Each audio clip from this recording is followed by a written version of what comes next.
Hey everybody, it's James here. I just want to share with you CP INSPO thought of the day.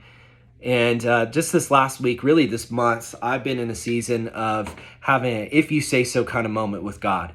And in Luke chapter 5, you see Peter has his boats. He's been out fishing all night. And Jesus asks Peter if he can use his boat and to really take him out into the water so that he could speak to the crowds. And one of the thoughts that I've been having recently is that, Jesus didn't need Peter's boat to speak to the crowds. In fact, Jesus could have just walked on the water, but instead he saw something that Peter had and he wanted to use it. And when I think about the idea and the implications of that, I realize this is that my talents, my giftings, my graces, my thoughts, the things that I have, God doesn't need those things. But there's something about our God that he sees what's in you, and he sees what you have, and he sees what I have, and he says, you know what, I want to use that.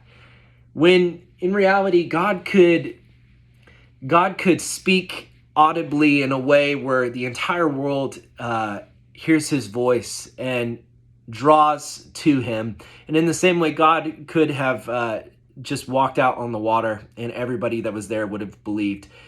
But yet he used the boat. He used what Peter had.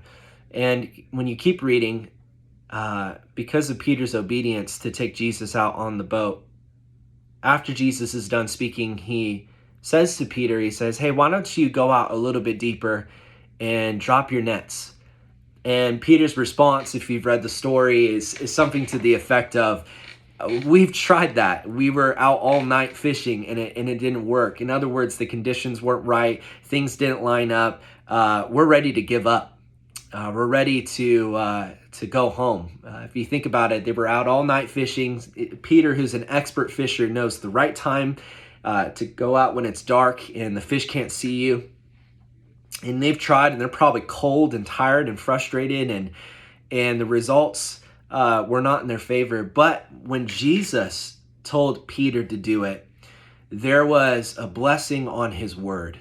Can I tell you that when you feel the prompting from the Lord to do something, even if you've tried it before, even if it didn't work out last time,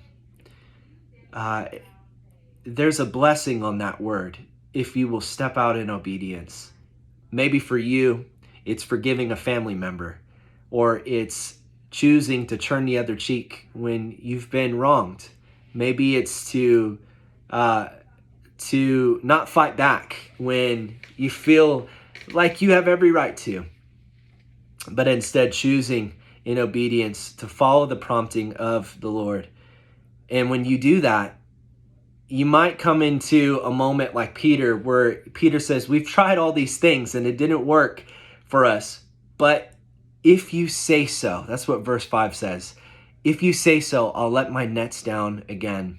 And I almost want to call you to the same moment that I've been in the season of just saying, God, if you say so, and following the prompting of the Lord, and watch what happens when you step into obedience like that. Even the greatest inconveniences sometimes can create the greatest moments for miracles to happen in our lives. And we see that when Peter did it again, when he dropped his nets one more time, just because the Lord told him to do it this time, the nets began to tear, and there was so much fish that he had to call other boats over because his boat was sinking, and then their boats began to sink. And I could tell you this, because I can see it in his word, that when God calls us to do something, even if we have history of it failing, there's a blessing on his word. And if you will take him at his word and follow through on that obedience, maybe forgiving someone else, taking a step of courage, loving your spouse again, retrying with your marriage again, going after that teenager one more time, to pulling back on something when maybe your method is to charge things straight on. Maybe it means concealing and not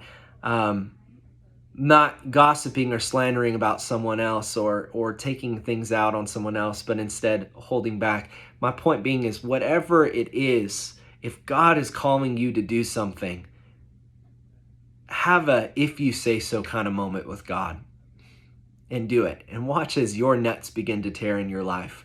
And the blessing is so big, the harvest is so strong that you'll have the boat sinking type of moment and season in your life. And it's amazing what happens after that is, Peter sees the miracle, but then what he really sees is he sees the Messiah. He sees the Lord. And I want to tell you that the miracles that we have in our lives that come, it's not the reward, it's the revelation of Jesus. And it's seeing his majesty and his beauty and his wonder. It's seeing him. And so I hope that as you step out in obedience, you don't look for the reward, but yet you look to Jesus and you see him in it, in your circumstance, in the trial that you're against. In all things right now, in a time like this, what we need to do more than ever is trust in the Lord. And I hope that you will have a if you say so type of moment with God. Follow the prompting of the Holy Spirit. He will never fail you. He's good for his promises. God bless you.